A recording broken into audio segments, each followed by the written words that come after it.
Alright جی, so finally we are here. کتنا time رہ گیا ہے مجھے بتا دیجیے گا. ہم فائنلی دعا, اس کے بعد تو ہم دعا پہ چلتے ہیں. ابھی علامہ صاحب دعا پہ.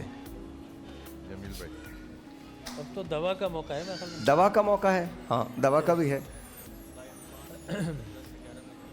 10 سے 11 منٹ ہیں, تو پھر کچھ بات کر لیتے ہیں, پھر اس کے بعد ہم دعا کی جانب چلے جائیں گے. علامہ صاحب آپ کے, ہم بات جو کر رہے ہیں وہ حقوق العباد کی بات کر رہے تھے. صبح تو خاصی سیر حاصل بحث ہوئی ہے, لیکن کیا کہنا چاہیں گے آپ؟ حقوق العباد کے حوالے سے بس میں یہی کہوں گا کہ اتنی بات ذہن میں رکھنا چاہیے کہ جو حقوق اللہ ہے وہی حقوق العباد ہے, جو حقوق العباد ہے وہی حقوق اللہ ہے. آپ کہیں گے یہ کیسی بات کر دی مولانا آپ نے؟ میں نے کہا یہ بتائیے, یہ بندگان خدا کے حقوق کا ادا کرنا یہ مرضی الہی ہے یا نہیں؟ بالکل. جو مرضی الہی ہے وہی تو اللہ کا حق ہے کہ اس کی جو مرضی ہے ہمارے سے وہ ہم اسے لوٹا دیں.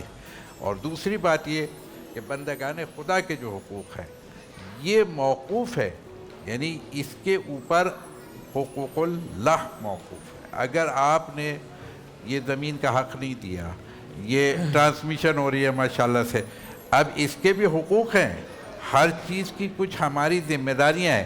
اچھا, امیر کا حق غریب پہ, غریب کا حق امیر پہ, دونوں طرف ہے. صرف غریب کا حق امیر پہ نہیں ہے, کچھ امیر کے حقوق ہیں غریب پہ جو غریب کو دینے چاہیے. مالک کا حق ہے اپنے نوکر کے اوپر, تو نوکر کے حقوق ہیں مالک کے اوپر. یہ دو طرفہ معاملات ہیں, یہ ایک طرفہ نہیں ہے. اور ہر وہ چیز کہ جس کی میں ڈیمانڈ کروں وہ میرا حق, ضروری نہیں ہے کہ وہ میرا حق ہو. اور ہر وہ چیز جو مجھے مل جائے وہ ضروری نہیں ہے کہ وہ میرا حق ہو. اور یوں کہیے, اور اگر ہم اس کو شارٹ کریں گے, کوئی ٹائم ہے نہیں بالکل کہ اس کے اوپر کھل کے بات کی جا سکے, تو بس اتنی بات یاد رکھنا چاہیے کہ کچھ چیزیں جو ہے ہم نے زبردستی اپنا حق سمجھ لیا, جو کہ شاید ہمارا حق نہیں ہے. لیکن حق تو یہ بھی ہے, اگر اب میں اس کو اور آسان کر کے کہہ دوں تو حق تو یہ بھی ہے کہ یہ جو روڈ پہ آپ کھڑے ہوتے ہیں نا, یہ کون کتنا راستہ تنگ کر رہا ہے. بالکل یہ حق, آپ روڈ کے ٹریفک سینس بھی رائٹس مانگتے ہیں, حقوق مانگتے ہیں, اس کے حقوق ہیں. آپ اسی طریقے سے پڑوسی کے حقوق ہیں, اسی طریقے سے آپ کے ہاں جو نوکرانی ہے اس کے آپ پہ حق ہے, اور آپ کا اس پہ بھی حق ہے. بالکل صحیح. یہ نہیں ہے کہ یک طرفہ گاڑی نہیں چلے گی. ہمارے ہاں معذرت کے ساتھ ایک بات میں کہہ دوں کہ شاید ہماری سمت زیادہ تر جو خطبات اور مجالس وغیرہ میں اور بیانات میں ہے, تو وہ غریب کا حق تو بتاتے ہیں کہ امیر کے اوپر کیا کیا ہے. کبھی امیر کا حق بھی تو غریب کو بتائیں کہ اس غریب کو کیا حق دینا ہے امیر کو. یہ جب تک بیلنس نہیں کریں گے آپ معاشرے کو, اس وقت تک حق معاشرہ ادا نہیں ہوگا. اور جو سب سے امپورٹنٹ چیز ہے وہ آپ اپنے معاشرے کے حقوق, پرسنل حقوق اور ہیں اور معاشرتی حقوق اور ہیں, پھر یہ گلوبل کے حقوق ہیں. آپ کیا وہ بھی دے رہے ہیں؟ آپ پوری دنیا کو جہنم بنا دیں, یہ تو حق نہیں دے رہے. لہٰذا اس باتوں کو, چھوٹی چھوٹی چیزیں ہیں, میں نے کہا اسی لیے کہ یہ بہت چھوٹی باتیں ہیں, مگر کبھی بھی نہ کوئی حق چھوٹا ہوتا ہے نہ کوئی حق بڑا ہوتا ہے. حق حق ہوتا ہے. ڈاکٹر صاحب کیا کہہ رہی تھیں آپ؟ میں کہوں گی کہ جس طرح یہ حقوق کے حوالے سے بات کی جا رہی ہے, ایک بچہ جب اس دنیا میں آتا ہے تو اس کی ڈفرینٹ ڈیولپمنٹس ہو رہی ہوتی ہیں. سائیکولوجیکل ڈیولپمنٹ ہوتی ہے, کوگنیٹیو ڈیولپمنٹ ہوتی ہے, مورل ڈیولپمنٹ ہوتی ہے. اور یہ حقوق شاید ہماری مورل ڈیولپمنٹ میں آتے ہیں کہ جہاں ہم رائٹ اینڈ رانگ کا سینس دیتے ہیں, تبھی ہم ان چیزوں کو سیکھتے ہیں کہ کس کے ساتھ ہمیں کس طرح سے بہیو کرنا ہے. بالکل درست, بالکل درست. بس ایک بات میں اس میں اور تھوڑا سا ایڈ کر دوں کہ اللہ کا حق جب بندے پہ ہے نا, اور بندے کے حق اللہ پہ ہے. ہمیں اللہ نے انسان بنایا, جب انسان بنایا تو ہمیں مکمل انسان بنایا. یہ ہمارا رائٹ تھا کہ ہمیں خدا نے وہ ساری چیزیں, سانس مثلا ہمیں سانس کی ضرورت ہے تو ہوا فراہم کرنا خدا کا فرض تھا. ہمیں بھوک لگے گی تو غذا اگانا خدا کی ذمہ داری تھی, اس نے وہ کر دیا ہے. یعنی اب یہ بات, اور اگر ہم اس کو سمیٹیں تو بس یہی دیکھنا چاہیے کہ جب خدا نے ہماری اوپر جو چیزیں ہمارے لیے لازم تھی اس نے دی, تو کیا ہم نے بھی اس کو لوٹائی؟ یا رسول کا حق تھا کہ پورا دین جیسا خدا نے دیا, کب حق کو اس امانت کو لائے اور بندگان خدا کے حوالے کر دے. انہوں نے کیا جس کی خدا نے سند دے دی. ماشاءاللہ. اور اس کے بعد کیا ہے, بندگان خدا کے حقوق کیا ہے, وہ یہ ہے کہ ان کی ذمہ داری ہے کہ رسول کا حق ادا کریں. اسی طریقے سے اولیاء کا حق ہے, علماء کا حق ہے, اساتذہ کا حق ہے, والدین کا حق ہے, بچوں کا حق ہے. دو طرفہ ہے, بچوں کے حقوق بھی ہیں اور والدین کے حقوق بھی ہیں. تو بس میں آخر میں ایک ہی جملہ کہوں گا کہ یقیناً رسول کا اور آل رسول کا حق ہمارے اوپر ہے, اسے ہمیں ضرور ادا کرنا. کوئی شک جی کچھ کہنا چاہ رہے ہیں؟ میرے حساب سے تو kindness is the best form of humanity. اللہ تعالیٰ مجھ کو, ہم سب کو خدمت خلق کا موقع دے. آمین آمین آمین آمین. دنیا بھر سے جو انٹرنیشنل ہیومن رائٹس کی ہم باتیں کرتے ہیں, انہوں نے بھی ہمارے دین سے سیکھا ہے. یہ جو دنیا لوگ باتیں کرتے ہیں انٹرنیشنل ہیومن رائٹس, یہ ہمارا دین تھا جس نے ہیومن رائٹس کے بارے میں بتایا. بہت اچھی. بسم اللہ الرحمن الرحیم. دیکھیں میں آپ سے عرض کروں کہ اللہ کے انبیاء بنیادی طور پر دو چیزوں کے لیے آتے ہیں.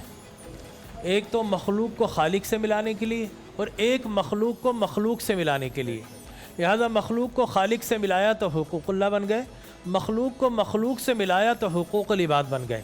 اور ہمارا سائر بھائی جو نظام عبادت ہے نا, اس میں یہی میسج ہے. آپ یہ دیکھیے کہ نماز ہمیں مسجد میں فرض قرار دی گئی, اور خاص طور پہ جمعۃ المبارک, ٹھیک ہے نا, مسجد کے بغیر نہیں ہو سکتا.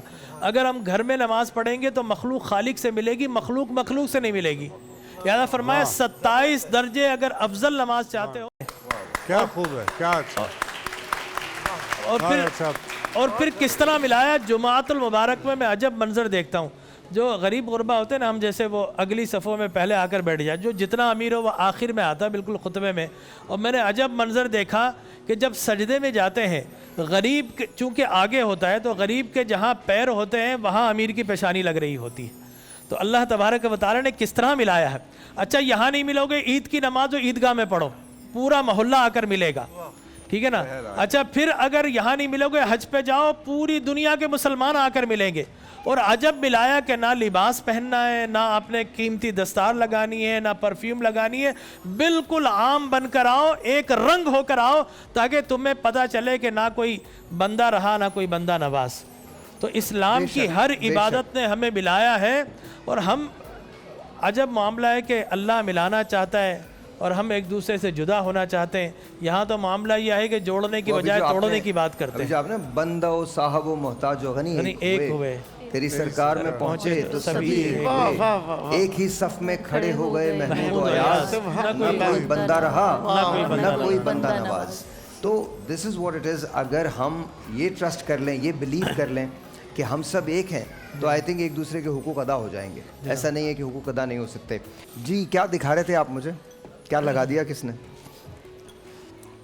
وہ کوئی ایک کلپ میرے پاس آیا. میں تو اختلاف کرتا ہی نہیں آپ سے, کب اختلاف کروں. ایک ہمارے مفتی ہیں, مفتی نعیم صاحب, اچھا, بڑے ہمارے اچھے دوست ہیں. اچھا, آپ نے ڈاکٹر عامر لیاقت حسین صاحب کے ساتھ ان کا ایک کلپ بڑا وائرل ہوا تھا. اچھا, مجھے نہیں پتا. ہاں اچھا, تو وہ جیو میں ہوتے ہیں کانٹینٹ میں, تو انہوں نے مجھے یہ بھیجا.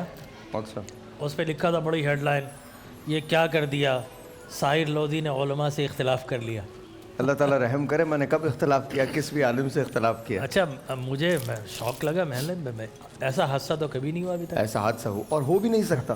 ہاں ہو بھی نہیں سکتا. ہمارا جو ہے بیہائنڈ دا کیمرہ اختلاف نہیں, ان فرنٹ آف کیمرہ کیسے کریں گے, ایگزیکٹلی, ٹھیک ہے نا. ایگزیکٹلی. اور اختلاف کی کوئی وجہ بھی نہیں ہے. اور میرے خیال میں بعض لوگ یہ ہیڈ لائن لگا کر کوئی چیز بیچنا چاہتے ہیں تاکہ لوگ سنیں, نیگیٹو سے پازیٹیو ریٹنگ کے لیے, صرف اس کی ویو کو ٹچ کروانے کے لیے وہ اوپر کیپشن دے دیں. نہیں بھائی, ایسا نہیں کرنا چاہیے. جمعہ یار یہی ہو رہا ہے, اب کیا کریں, صبر کریں. تو اس کا مطلب ہے کچھ بھی کر دو, صبر کر لیں. نہیں آپ کو نہیں کہہ رہے, میں تو صبر ہی کر رہا ہوں.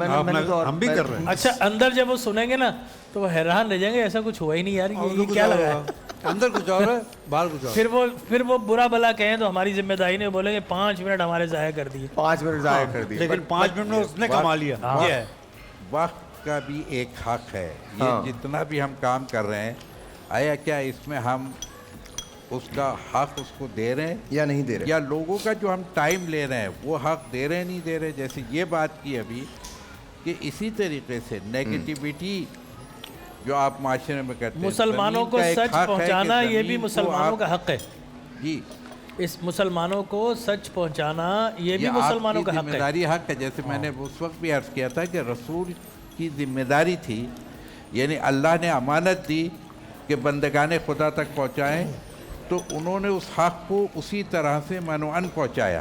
لیکن یہاں میں کہوں گا اس بات کے لیے کہ یاد رکھنا چاہیے، اگر آپ اپنی کسی حرکت سے، کسی کلپ سے، کسی ادا سے، چاہے وہ کسی بھی انداز سے ہو، اشارے میں ہو یا کنائے میں ہو، الفاظ سے ہو یا عمل سے ہو، ہر صورت میں اگر آپ اس دنیا کو جہنم بنائیں گے تو پھر قیامت میں جنت کے آپ حقدار نہیں ہیں. میں بریک لیتا ہوں. دیٹ مینس کل صبح 2 بجے ملاقات ہوگی سحری کے لیے. تب تک کے لیے خدا حافظ.